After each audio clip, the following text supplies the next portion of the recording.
We might be. Just act like we are. I'll tell you. Oh, hi, everybody. Thank you for tuning in to tonight's show. I know we got a lot of things going on this evening, including our local fish days. First off, I just want to introduce my friend Kim. Everybody knows Kim. Hi. So her and I are going to host a show tonight. Our guest speaker is Joy Bear from White Shield, North Dakota. So she is on Zoom. So she's online here. But I wanted to first go over a few things that we got going on just to keep the community updated. First off, I want to thank the Lighthouse and Scott for allowing us this space so that we can help work with our communities, spread hope, and give them some support or keep supporting NA and everything, just all the different things we got going on here. So he's always really open to allowing us to do things like that. So big, huge shout out to Scott and the Lighthouse. Recovery Warrior Family is the first Monday of the month from at 7 p.m. and that will be with Derek. Men's group Mondays. I don't know because this just says April 15th. And that's outdated. When are the men's group? On Monday, every Monday or every other Monday? Once a month. Oh, once a month. Okay. First Monday, second Monday. Well, we'll get more information. I'll share more information on that. And then Lighthouse NAAA prayer group, that is always on Thursday at 7 p.m. Jimmy Helm has in Santee. He has sweat down or ENP down into Santee. Fort Randall Casino Recovery Warrior Banquet. Thank you, Jim Stone. That will be coming up here the first Wednesday. And that'll be about all. Tonight's show, we got Joy here. I just want to set this off to the side there. I don't know why. I just feel so nervous. Joy, you're putting it on me. No, everything is going to be fine because we're doing God's work. And I know that there's all of these little distractions and there's all these little things, but we're going to push through, we're going to fight through and give the world the light that we have. So the light that we share. So Joy, if you want to go ahead and start. Okay. Start with your story. My name is Joy Bear and I'm an alcoholic addict. I have a sobriety date of 11/7/7. Oh wow. I started down there at the halfway house that you guys had back in 1983 or 80. Yes, that's when I went down. I came down there. I had to do a little time, and I didn't have anywhere else to go, so I had this big plan of trying to go to this place called Santa Monica House in LA, and my PO thought it was funny, sent me to LA, and it was like, and so when I first got there, there was Merle Angie, oh yeah, Willard Brewer, Sully, and Bonnie, my cousin Gullickson, and this was my first experience living on a reservation. I never grew up on a reservation. I grew up in the cities, and so this was like my first time, living there, and it was my first time sober. I was sober from. I have some sobriety dates. My sober date started down there, 1992 to 2000, and then 2000 to 2006. Like I would drink one time and go to hell or whatever, But I first started using drugs probably when I was in 6th grade. We, used to drop speed or do something called rush. You just sniff something, and I don't know. But anyways, I was almost checking it out, and then start drinking, like when I was 11 and 12. I drank vodka. Then I ended up, getting into, some trouble, I guess. I never thought I had a problem. I thought anything was wrong with me, and I just drank. I thought it was fun, but wasn't. I ended up doing some things that, put me in jail for a long time. And while I was sitting in there, I really thought about, this was it. That was probably my rock bottom, and I was 19. Can you check? And Check on her. I had a child, and I gave him a way to, just so I could go do my time. Saying I was going to go do, and and so I gave him away, and with every intention of going and getting him back at some point. But I because every time I saw him, I was good, and he was up without me. My guiltness, how what it caused me, to be alcoholic. Hold on, Joy. I'm really sorry that I'm going to stop you here. Can you hear me okay without glitching out, without it getting really bad? Yeah, I can hear you. Like crystal clear, because on this side, the way you sound to me, and I don't know if it sounds like this on the live feed, is just it's like you're underwater. Like some of her. Oh, it might be like, I don't, yeah, I'm in my office. I don't know. Sometimes it cuts in and out. I can try another area if you want me to. I'll go in a different area. No, you're good. No. You're good. I can't. It was our end. Oh, it was on our end, so you're good. Okay. Okay. Okay.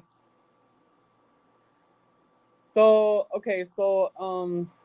like I said, I gave my child away just so I could continue on drinking, and just didn't bother to go get him back, and then it just, the guiltiness and whatever, just overcame me, and I just, kept drinking. And then when I got into all that trouble and I had to go do my time, I sat there and I wanted something different because, like, my mom never came and got me, like my mom, I was a product of foster care and all that before the enactment of ICWA. So I wanted my son, but I didn't know how to, be a mother or do anything like that. And so I just, just being young and just drinking, I wasn't stable, doing drugs. And when he was with me, I never thought nothing was wrong. I never thought that doing what I was doing put him in any kind of danger. Drinking around him, I left him in a car one time and then forgot about him. And yeah, that's some ugly shit that, it took me a long time to be able to say that and to talk about that without crying or without drinking or without, I have some really, ugly things that, I've done and I'm not proud of, but, so when I got out and they sent me to Lake Andes, I was in a little blue house, and, I couldn't see any town or anything because it was way out, in the middle of nowhere, I thought, and, I really, I have to say, one thing is that, the land of the friendly people, and that's what kept me there, because everybody was welcoming towards me, and it was, a good, to me, it was a good thing. But, I would have my slip ups, and I would drink, and, there's some things that I did because I didn't think there was nothing wrong with doing what I was doing, because I thought I was sober. I was sober but I could sell drugs. I could go and, do whatever, with my kids or whatever, because I thought that, that it was okay, because as long as I was sober. And it took a long time, um, there's, things that happened, I would still get drunk, and I would get thrown in jail, and, you know, um, just, I had most of my relationships, were alcoholics, were drug users and stuff like that. And so I was trying to be sober in that kind of environment, and it was really hard. And I wanted to change, but I just didn't know how to change in my environment at that time, and it was just kind of hard to, with the jobs and trying to raise kids and stuff like that, because I remember I was working for $8.50 an hour, and that ain't shit. But when you have a little supplemental income on the side, but anyways, um, I guess they, like my young childhood, or, I did heroin. The first time I ever did heroin was I was 14. I'm so nervous I'm gonna jump around because I don't know what the hell I'm doing. But I did heroin when I was 14, and that was probably one of the biggest drugs that I ever did. And it was IV. I never did that afterwards. Um, then, like meth was down that way, so um, I kind of did that. Um,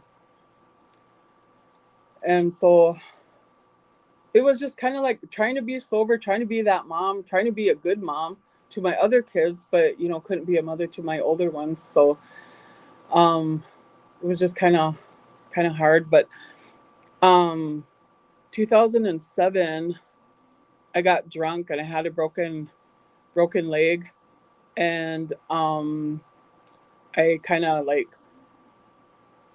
I got in trouble, So I went to jail, and that was really like my last time. I moved. Okay, then I moved from that area. I moved up here back to my reservation, which I never really, lived up here. I never was around my family or anything. And when I was up here, all I did was drink and do drugs, and just carry on, and not be I wasn't a good person. Um, so when I moved here, I remember my sister asking me. She said, "Please don't do what you were doing when you were living down that way." And I really took that to heart, because I never had a family, never had, like siblings, that, and so I didn't do drugs. I didn't sell them. I didn't, whatever. But I was still angry. I was, what they probably call white knuckling it. I was still just mean.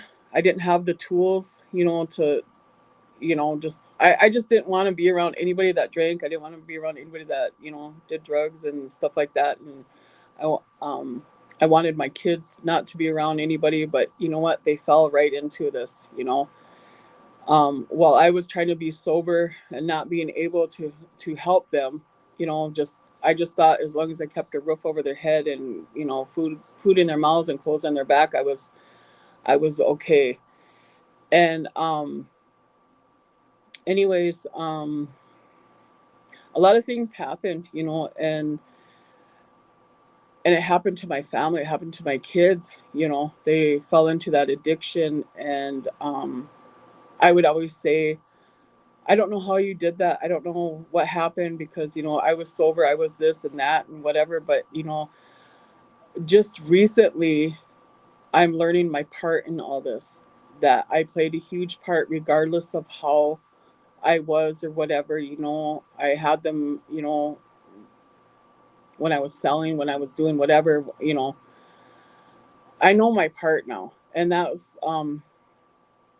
that really kind of like humbles you, because when you think that you're just doing the most, and you think whatever, everybody thinks that you're doing this and doing that, and there's something. But your kids are your ones that are gonna correct you. They're gonna be like, well, you weren't this or that. And that was I didn't want to hear it. You know what I mean? I didn't want to I didn't want to deal with that because I didn't know how. And that my actions, you know, some of the things that, you know, I did, you know, really put them in harm's way. And it caused their, you know, some traumatic experiences for them. Um, and, you know, it was just, even though I've been sober for a while, I mean, you know, on and off or whatever, back in 2000, well, I went and I got a job and it was at a sober living. I had taken care of my dad for 10 years and he was our last hereditary chief of the Arikara tribe. And I never had a parent. And so um, it was 6 years yesterday when he passed. And that tore me up. That was the first time that I ever felt like my heart was ripped out and whatever, you know. And that, and I guess, you know, that was the first time that I never thought of drinking or doing any kind of drugs or anything like that, you know. And so this is, you know, it was kind of a learning experience to sit in my shit and get my feelings straightened out, you know. And it took me about a year. It took me a long time. And so I started working at a sober lodge. It was called Sahanish Healing Lodge, and it was run by our segment. And I didn't know where to start at. And just because, you know, just because you're sober, to me, I mean, me personally, just because I was sober, it didn't mean shit because I didn't have the tools, I didn't have the support, I didn't have anything. But when I started, I just put it out on Facebook because it was during COVID. And I would put it out on Facebook and say, you know, I found meetings and stuff. But then when I would take people, I would just sit in the car, you know, and then they're like, you know, come in or whatever, you know, and I felt just out of place. And, you know, and I was like, I'm not like this. I don't, you know, because I never really did ever go to an AA meeting, you know. But anyways, you know, I found that to be helpful to me. I started learning, you know, things. And um, I do like, you know, just being around sober people and the newcomers, the ones that are just getting sober, you know, their you know, their struggles, their stories, because, you know, I never thought that I could relate to anybody, but, you know, I definitely can relate to a lot of, you know, a lot of them. And that, you know, just by hearing somebody's story or whatever, you know, is encouragement, you know, just see how far they came, you know, what they went through, you know. And sometimes you think that, you know, you're the only one with the problems, you're the only one that, you know, nobody's ever felt like this before, you know. And it's not, you know, that's not the way it is. You know, you have other people out there, and that's where you become a support system, or you get a support system. So um I got a sponsor, my first sponsor ever, and I was ready to dig in and do the, you know, do the work, get the tools and stuff. And, you know, during this time, you know, I still had, you know, struggles with my kids of them being in active addiction. One was in prison for, you know, he was going to be there for a long time. And anyways, I remember, you know, them always telling me to pray, to, you know, find a higher power. And, you know, and I never thought that the creator or God had anything to do with what I was doing and how I got this far in life. You know, I mean, that's really being stuck on stupid, sitting on silly, and waiting on dumb. I was all that, you know, just thinking that, yeah, I did it all by myself, you know.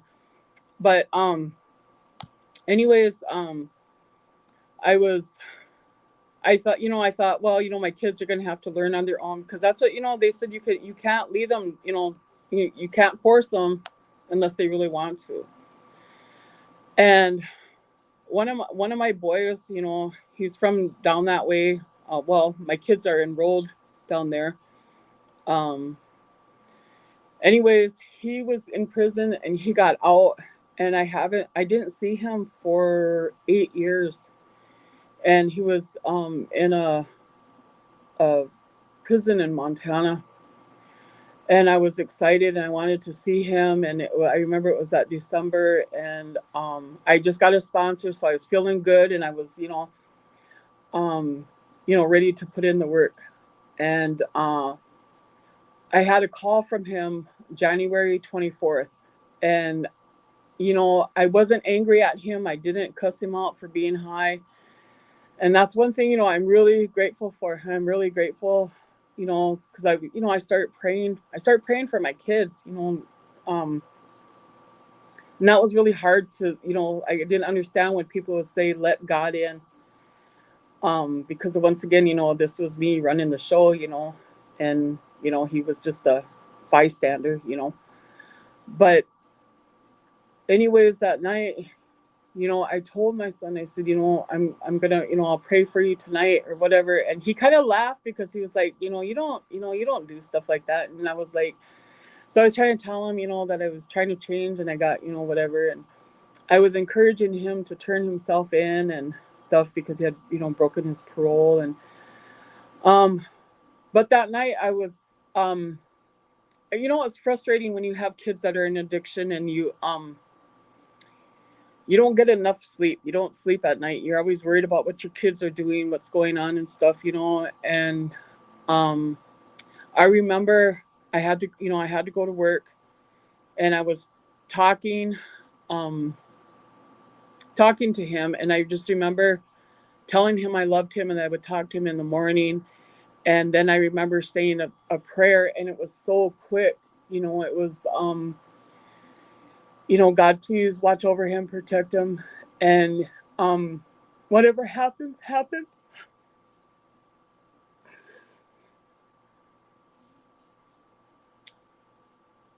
And during that morning, he was murdered. And I kept calling him. And, anyways,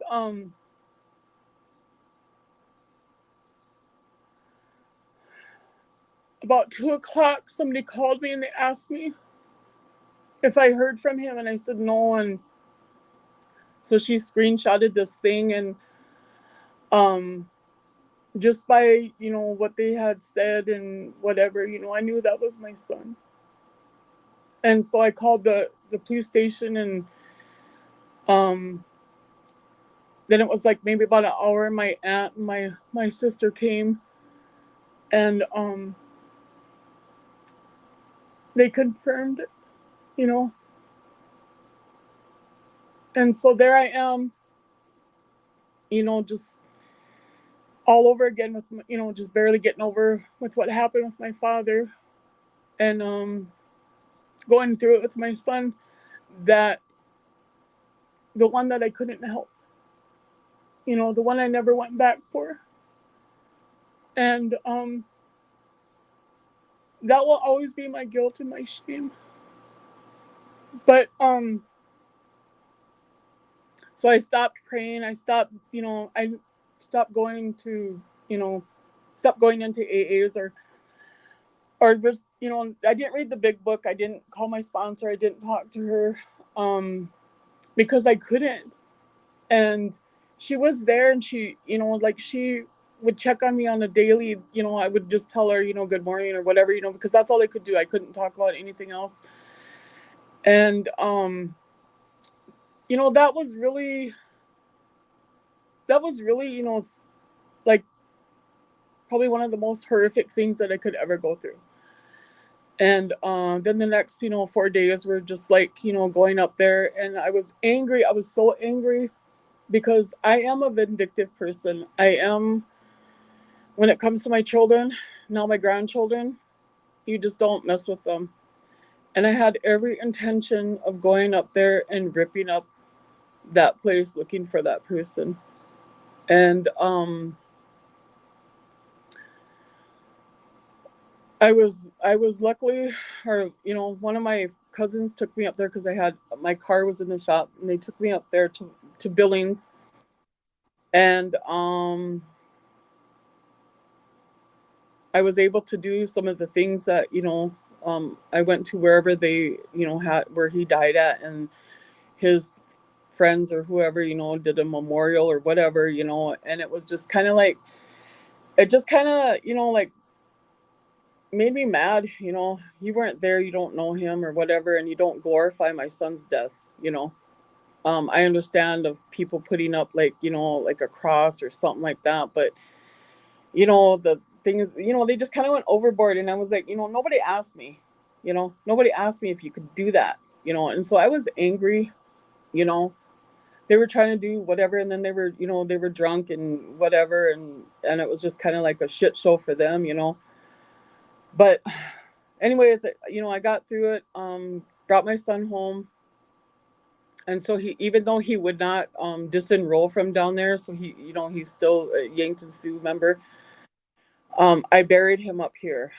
Um, so anyways, it was hard. It's been hard. Because I miss him, and one of the things that somebody had said to me is that you're sober through it all, and I am, and trying to fight your emotions, trying to hang on to whatever, because like just sometimes, I feel like just being like, oh, shit, might as well just go out and get drunk and do whatever. And, you know, but I haven't.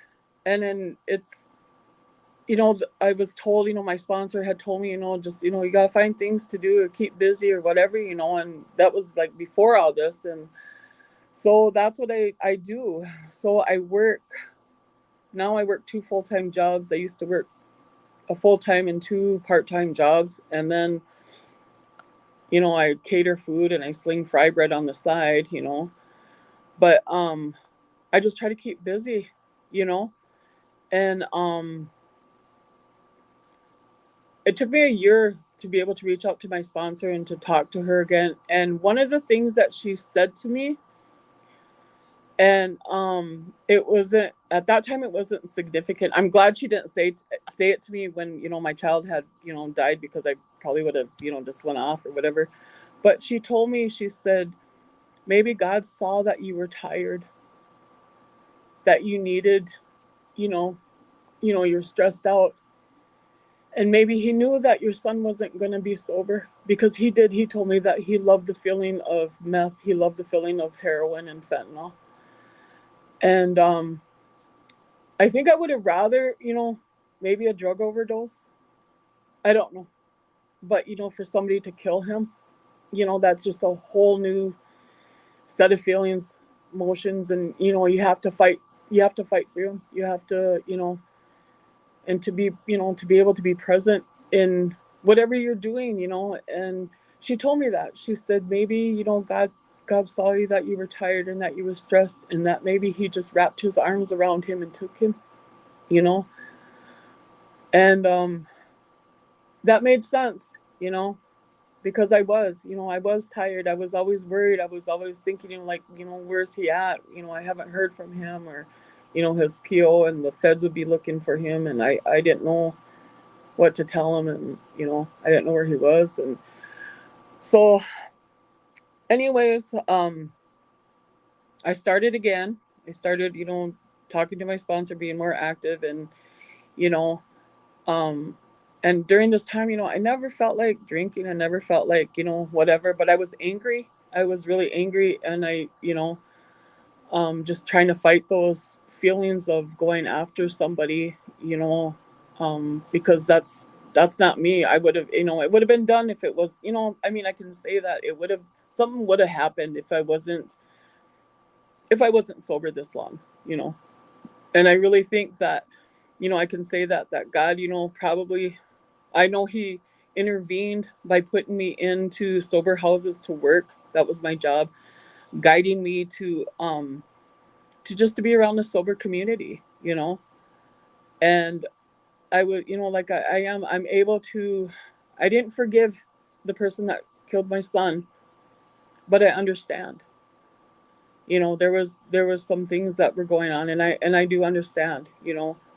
It's not right, but um, and that was something that I never thought I would ever do, is listen to the state's attorney telling me what happened, the transcript between what the person and my son and another person, and just listening. And I, something changed right there. Something changed right there during that meeting. Because he told me what happened. He said, your son was the one saying, why are we even doing this? And there was another guy in the, back and whatever, and they were arguing and stuff. And this boy had just turned 21, and he went out for a couple of drinks, and he came up upon two people that were high on meth for about 8 days. And it was either him or them. And he, what they call is a justifiable homicide. And when listening to, what was said, what happened, and what happened to that boy, and it's pretty graphic, there was another one that was sitting behind the car or the back seat, and he started slitting this boy's throat. And he had a gun. He was concealed. He was carrying concealed license. And he reached in and he did turn around, or he didn't. He just shot that guy. He shot the guy that was slitting his throat. And I was, and my son was the driver. And that boy, on the transcript, this is one of the things that was really hard. It's really hard to listen and really, it could really make or break you, and I'm just, struggling here, but because I never really told anybody. But he looked at my son, and I'm sure, he was, panicking because he was bleeding out. And my son looked at him and he said, fuck it, you might as well. And so he shot my baby.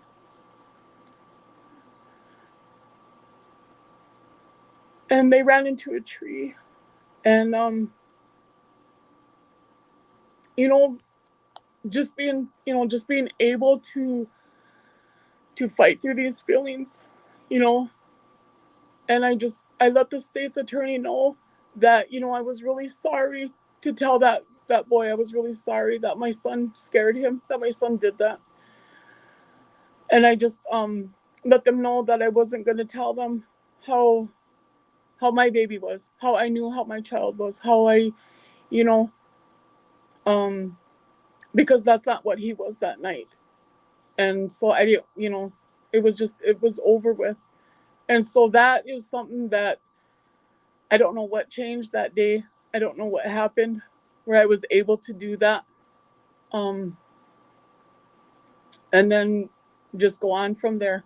And I don't like to, I don't really think about, the coulda, wouldas, or shouldas, I just don't, but I knew I was sober, and that was the suckiest part, is that there is no comfort. There's no nothing. But I know that I didn't want to drink. I didn't want to do drugs. I didn't want to do anything because, that's what I did. That's what I did to cover up all the times that I couldn't go get him, the times that I didn't see him, the birthdays, everything, that I missed and stuff. And so now, like I try to show my other children, and then I do have a younger boy. I have a 14-year-old, and he's probably got me at my best. He's got the sober mom, the one that, he wasn't drugged through drug houses down to for drug runs and sitting on stuff. And, he wasn't, so he got me, I think, at a better point, not the best, but, so I'm still learning, I'm still trying to, like, just figure shit out, because, like, I can say that I'm just probably newly sober because of, the things that I've learned. Probably 3 years, even though I've been sober for a while. I'm just now learning how to deal with things, how to communicate, and I believe that I'm finally letting God or Creator in, to my life, to guide me, to to help me. And then I always remember, well, this was about a year ago. It'll be a year ago in July. I do. I make fun a lot. You know, I like to, mess around and shit, and I was talking to my son, Wichakpi, and we were kind of laughing, and he's always like, what are you doing? And I'm always like, I'm at work. I'm always working, or whatever. And he was like, well, how long? And I was telling him, I said, until the day I die. And I said, then I'm going to do God's work, and shit. We were laughing, right? Just making funs. And I was good, I don't know. But anyways, we were just like doing the most and probably not talking like how we should talk about God, because he really humbled my ass the next day because he burnt down my house. My house burnt down. And I was like, and there was no more of, I was sad, but then I couldn't there was nothing else. There's nothing else left in me that I can honestly be like, what the hell? Because everything that has ever scared me, that I was ever in fear of has already happened, and I'm, and I know that it was, it was an accidental fire or whatever, but like, I was always thinking, I was like, God, I'm sorry. I was just playing, or whatever, don't do the most to me no more. I'm done, but I think it's brought me like a lot. I'm not saying closer, but I'm able, like, I'm more prayerful. I can say a prayer without going to sleep or wandering off or whatever, and they're meaningful, like usually I'm just like, God, get me out of this. Don't let the cops take me, or, don't let them find my shit, but now it's like, I pray for people in a genuine way. Before I wasn't really genuine. I was like, ease this bitch, let her go, but I'm learning, and then I got like little grandbabies, and those are my medicine, like just holding them or being around them, and I've raised them since, probably since birth, because, my kids were in addiction and my son was a young father, single father. And then he, started populating elsewhere and just kind of dipped out for a little bit, but I think that's, I didn't want to raise any more kids. I thought I did. This is my honest to God true thought, was when my kids were like 15, 16, I was going to go get drunk. That's what I was. I was like, I don't have to be responsible. And then at 40, almost 40 years old, I got pregnant.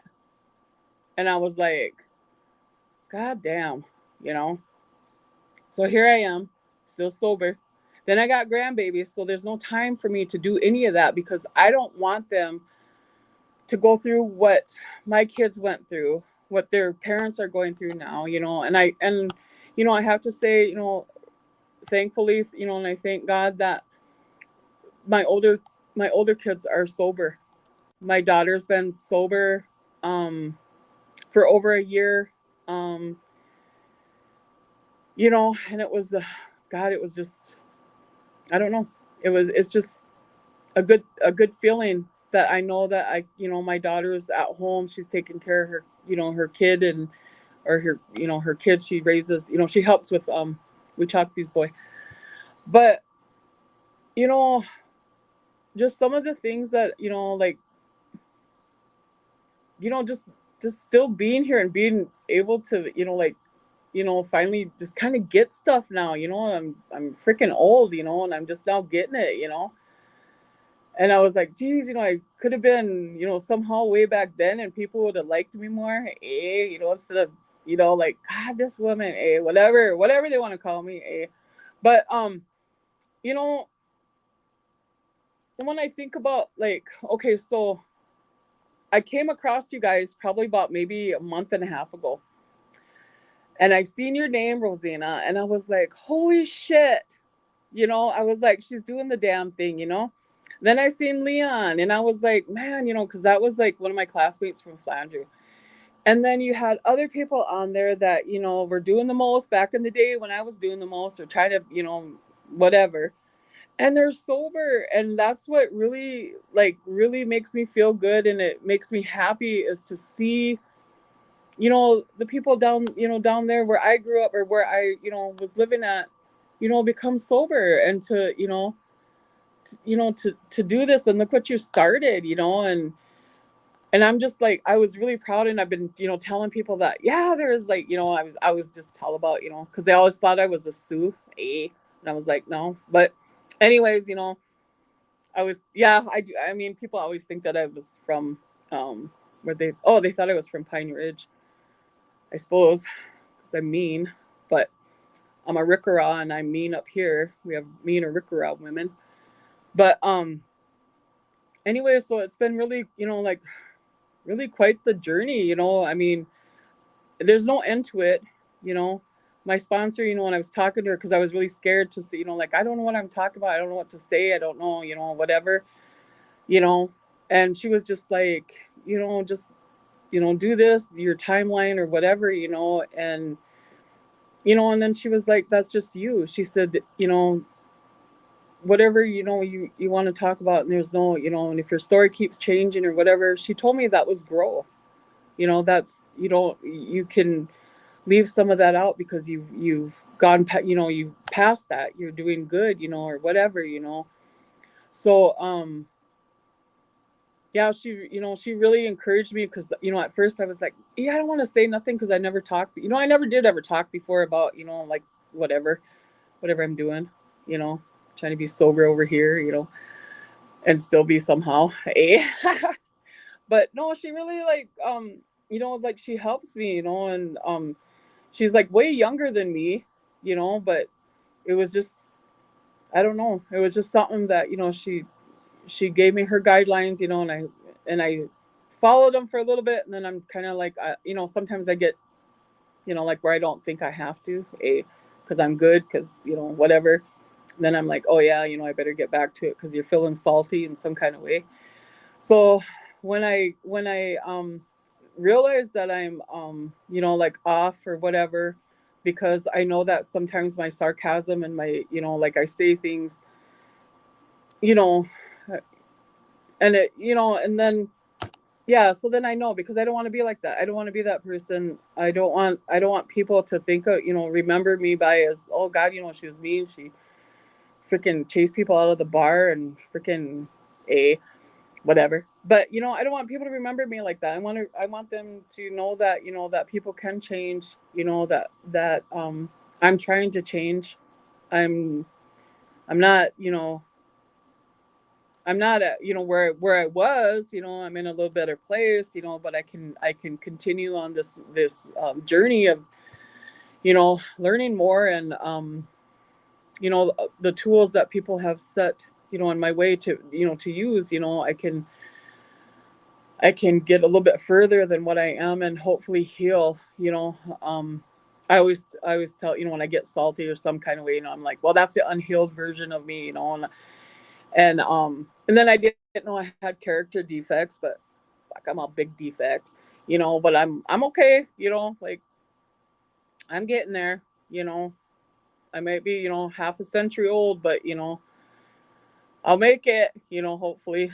But yeah, it was just working in the place that I'm at, you know, um and welcoming the people that are just now getting sober, and just seeing their growth, gives me encouragement to continue on, because sometimes I get jealous at where, like how happy they get, because they're at that point, happy, joyous, and free, and it's just kind of like, man, I want that, you know and it's just kind of, like just learning from them, and being able to listen to people's stories, and to, maybe give encouragement, or, I know that, my story isn't done, um I still have, things to work on, and it was kind of crazy, because when I was talking to my sponsor, I was like, when it comes to the amends part, I was all like, I ain't sorry for that. I know that, and I was thinking, shit, why did God, like dummy, and I can laugh about that, but, just, yeah, it was just kind of crazy, like I was trying to set the ground rules, and be like, I'm going to be like this, and this is how I am, or whatever. And here, even having my own, job, one of my supervisors, we were all in a damn meeting, right? And I took this peer support training, and it's really beneficial. I really like that. It really is helpful. And so anyways, I was talking, like sometimes I'll call my supervisor and I'll just kind of tell her some things, I'm just like, well, I'm just, venting or whatever, Shit, we were in a damn meeting and she was like, yeah, and look at, she's more positive, and it was like she vents and then she says, well, I'm gonna pray about it. And and my coworkers freaking look at me and we bust out laughing because they don't know I'm really like that. Like I'm trying to pray and trying to get in with the Lord, and try to get up there and stuff, but I don't know. It's just kind of crazy. Like, like we could still laugh about that. Then I'm like, yeah, I am. I'm praying, and I said, I even pray for you. I always want to say dumb bitches, but, I'm just like, yeah, you're all included, but I don't know. It's just kind of, yeah, it's just kind of like I have my ups and downs, and, yeah, just, like right now I'm in a transition area, like, cause I'm in a rental and I'm not, I was used to having my own home and stuff like that. And so it's kind of like, like when that fire happened, it was devastating and everything, but then it was like, it took a fire to capture my attention, because I don't know if I'm more free, because, that house, I had stuff in there that, belonged to my son, belonged to my dad. And I was holding on to that. And I always remember my mother-in-law, Grandma Marie, always telling me, you don't wakuza. And I heard her that night. I heard her when I was sitting in the van watching my house burn down. And there was a whole bunch of people around me. And you know what? That was so cool, because they came out there not just to watch my house burn down, but to be there for me. And I heard her, you wakuza. And I get that. And so now, things have happened, and I try to do the 4 days and just let him go, because you don't want to, you don't want to keep that, because, I do believe I was doing that. And I do believe things happened because I was doing that. But anyways, the time's up here, but, I work at Partial Resource Center, and it's a treatment center, and we, take in non-enrolled members of our tribe. So if you all need some help, you come up here, but you got to be a 3.1. But anyways, thank you. And, all right, I'll pass.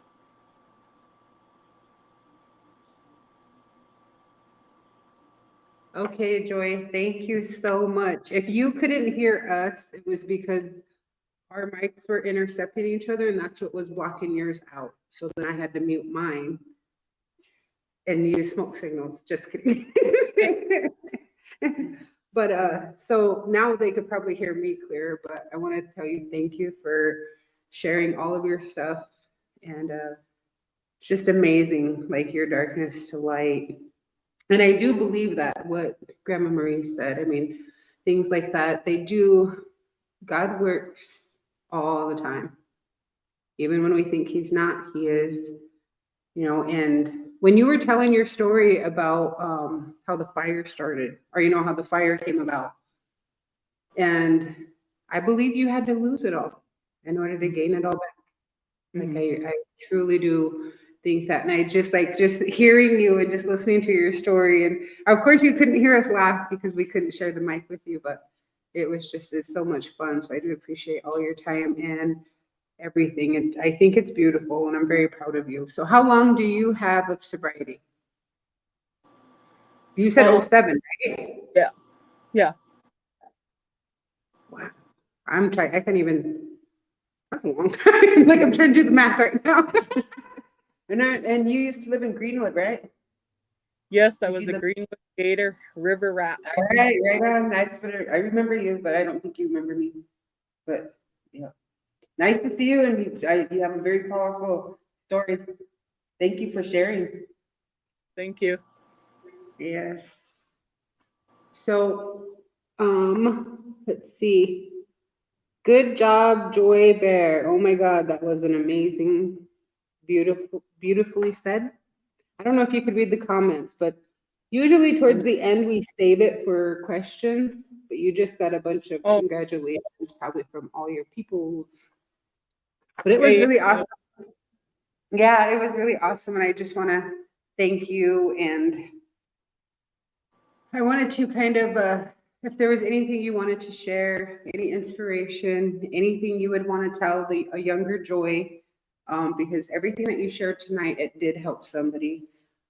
We probably sit here and we're a little bit scrambled and we think like we can't catch our breath because we might have shared or was hopped all over the place or however, because I do it all the time. I talk a lot. If you Yeah. haven't noticed, yeah. But Yeah. I talk a lot and I hop all over the place. But I just try to keep it more. I mean, I just like everything is inspiring and is encouraging. So, like, what would you tell like your younger self? Like, what would you say? With some of the things that have happened, that it wasn't your fault. Um, I always say that, or think about that. I want to be that person that wasn't there for me when I was a child. So I try to be there for that child or for somebody. Um, I've always said, people can come to my home, women and children, if they're unsafe, because I'll keep them safe. You know, um, yeah, just things like that. When I think about things that um, it had happened to me when I was younger and foster care in the home that I lived in. Um, I always wanted a mother. I would always think that my mom was coming for me, and she never did. And I've always come for my children, my ones that, my younger ones that, after I got sober. And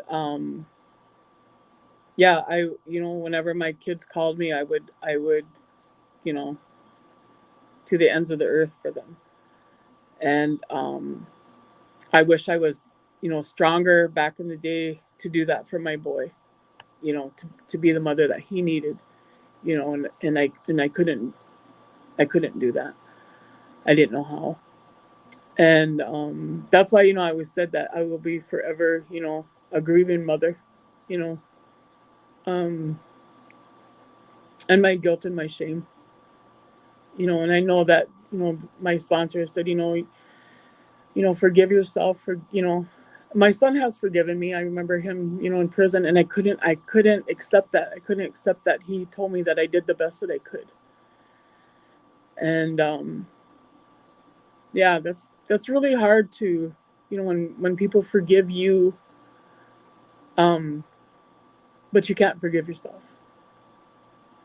So that's one, I'll probably work on that sometime. Hey, it's one of those things that you push deep down because you don't want it to come out at you, you know. Right. Just kind of suppress it there. Yeah, yeah. As long as it stays dormant for a while, and then until it resurfaces in like a better place or whatever, then yeah, just work on it. But Right.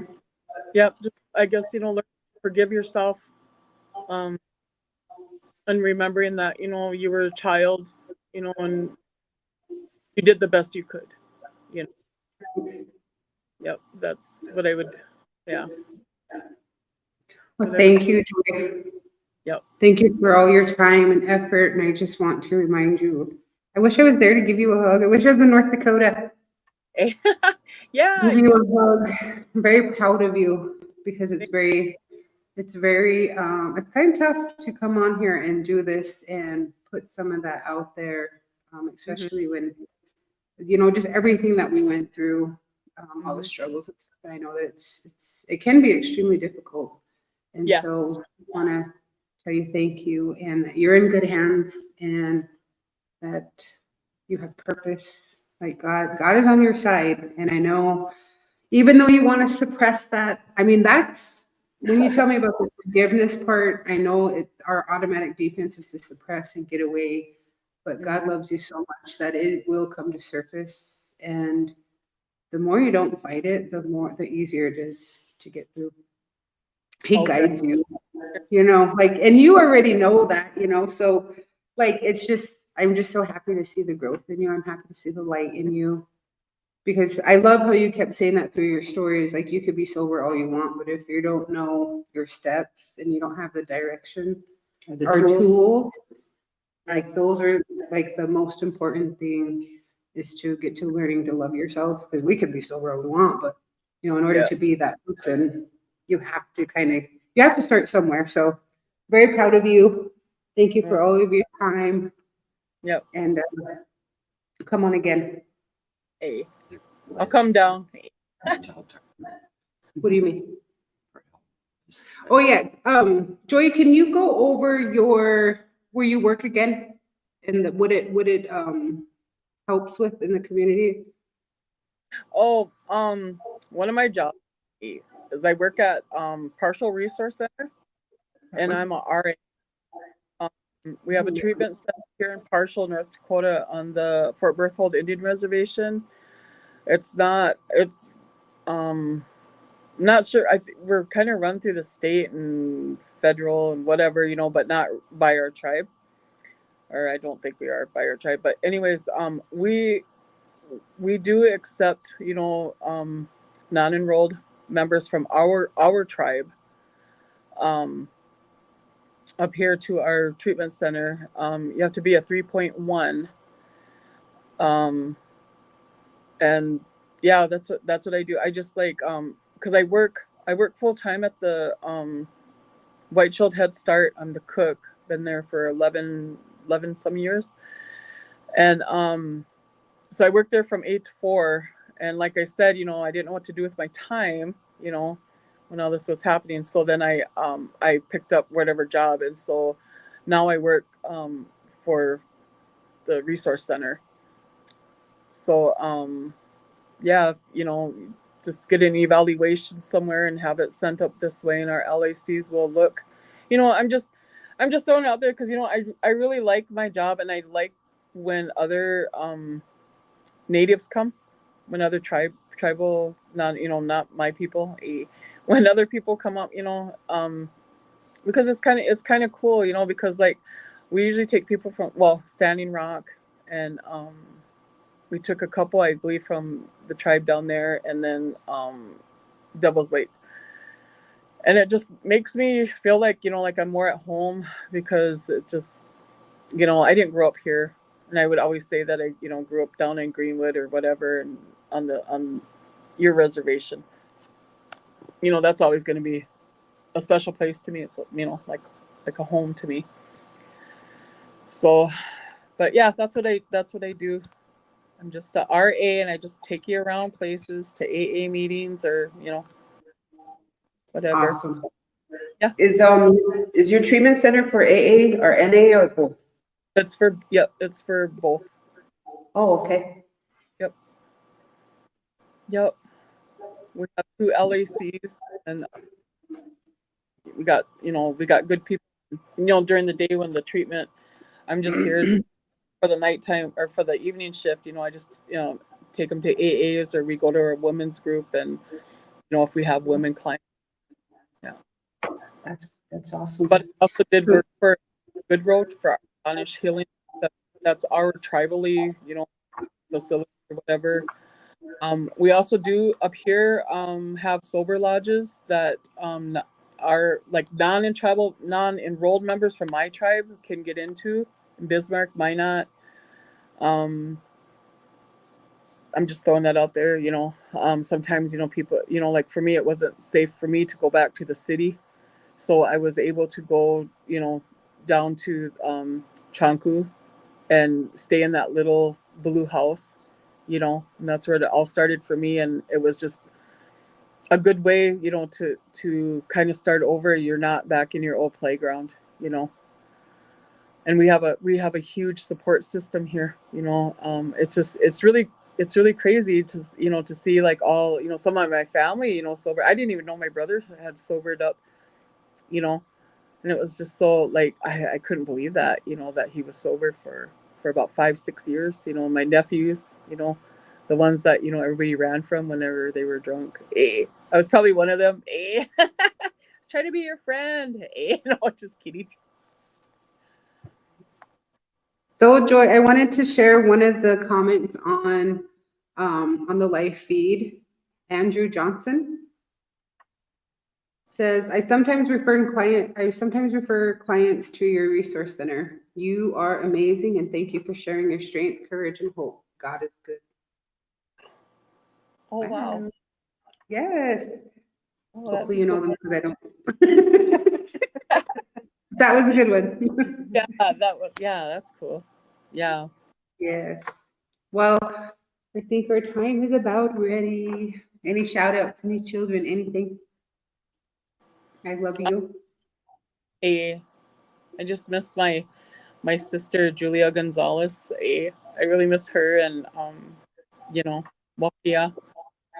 My cousin, Hopefully she's watching. my cousin Colleen Fox. She's from up. She's got, we're close related up here on that side. But yeah, I just miss everybody down there. Like I miss all the fun and crazy times. Like, yeah, like I miss your mom, Jeff. She taught me a lot. Your Auntie Tracy. You know, I miss Chop. Chop, better be here. Don't forget Chop. Oh God, I just miss the fun times. Like whenever I thought it was fun. Right. But yeah. All right. Well, thank you. Yep. I appreciate all your time, and you're more than welcome to come back whenever. Okay. All right. All right. Thank you, Joy. Good night. Right. Yep. Good night. No, because I still want to go live, but just not hers. Oh, okay. Oh, I got you. All right. I think she's off there, right? Do you know how to do No, that? I don't know how to shut off. Hold on. Hold on. I don't know. There we go. Sorry about that, guys. All right. So I want to thank you guys for tuning in. I know that it's a busy weekend, plus it's nice out. There's so many more things you could be doing. I just wanted to lay some things out there just because I don't know why I've been feeling so nervous these last couple shows. I mean, my last speaker was Joey Hopkins, and I just felt extremely nervous. It felt like everything was just so rushed, and I didn't get to, I mean, I did personally thank him, but I also want to thank the community for the support that you tune in whenever you tune in, or please please share.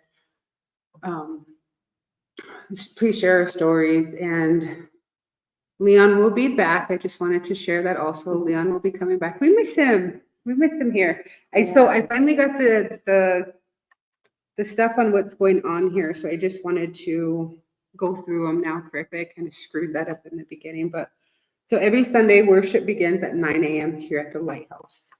June 9th, worship at the Wagner Lake. That's the Unity Jam. That'll be on the 9th at 10 a.m. And June 12th through the 19th, John Ward will be coming again. I think he's from what, Florida? Yes. Can't remember. Yeah, Florida. Here's Kim. Kim needs to say hi or talk or something. Hi. Hi, everybody. Monday is the men's group. It's every third Monday. And that'll be at 7 p.m. in June. That'll come up in June. And then Tuesday's Bible study at 7 p.m. Everybody is welcome. We're studying the book of John. Tuesday is also adult life group, and that's at 7 as well. Thursday night is NA here at the Lighthouse. It's NA and prayer group, which strongly recommend anybody in our community can get a hold of Leon, Kim, myself, possibly even Rihanna. Somebody will Just be show up. able to either give you a ride, or you can just come. Yeah. You just show up. Everyone is welcome.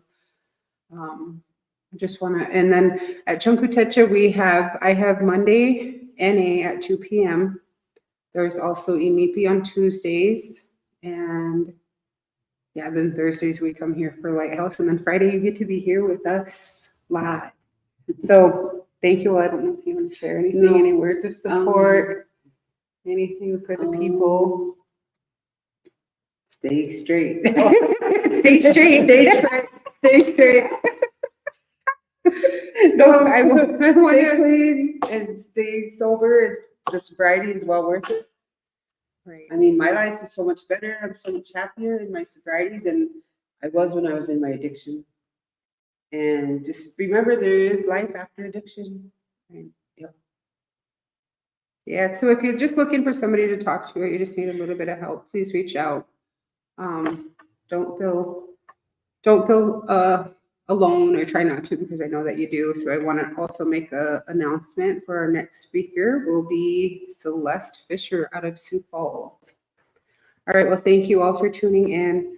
I want to thank Scott for the lighthouse and the time he's given us to do this. Thank you, And we're Scott. stronger together. I just want to remind the community, we got to stick together. We're stronger together.